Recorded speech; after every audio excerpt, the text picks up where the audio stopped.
أعوذ بالله من الشيطان الرجيم. أتطفئ نور الله نفخة كافرين تعالى الذي في الكبرياء تفردا إذا جلجلت الله أكبر في الوغى تخاذلت الأصوات عن ذلك النداء ومن خاصم الرحمن غابت جهوده وضاعت مساعيه وأتعابه سدى.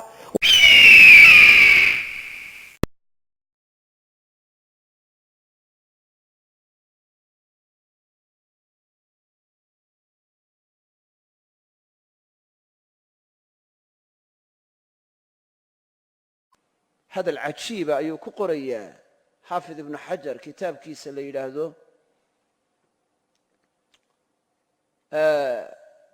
إنباء الغمر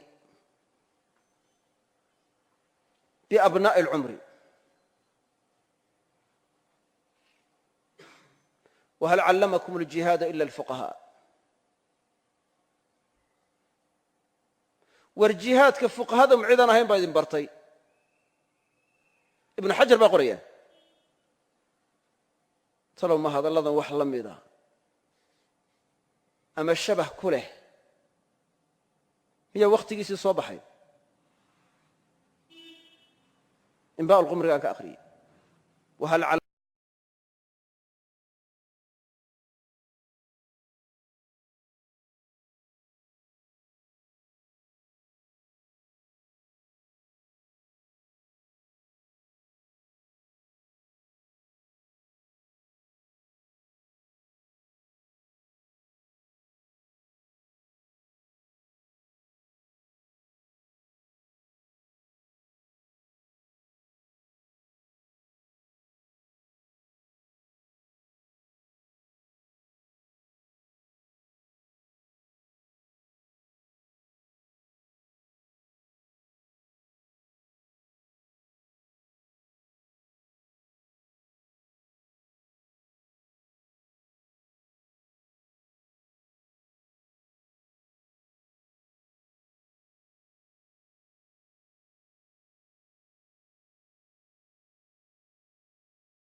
waxaa ka mid a fawaa'ida qisada التجربة أقوى من العلم الكثير.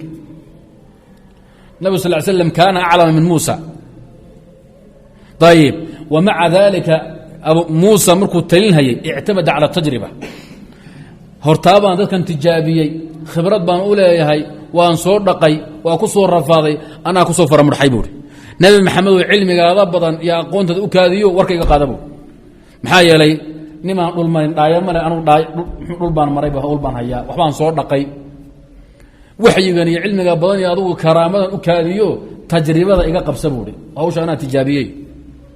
wadaadaha marka baaxurada la fadhiya ee sunanka iyo saxiixaynka iyo muxuu ahay fiqiyaadka iyo meel dhigtay la fadhiya tunjiha ku fadhiya wiilka 20 sano dagaalamay ka khibrad badan isku baab ma ah. ninka 5 sano la liicay qoriga ayaan khibradda askariga iyo la dagaalanka gaalada iyo mu'amaraadkooda iyo shirqoolkooda iyo ummadda danteeda weydiinayna iyo masiirkeeda jihaad oo weydiinayna asoo waxaan leenahay noo baaxuuri hawsha noo wad fa inna qad jarrabna al-amra qablaka way wa anta jaabinay. طيب marka at-tajriba xaafidka oranaya ma hawla ina xuseen aadan ma waa xaafidka oranaya at-tajribatu aqwa min al-ilm al-kathir.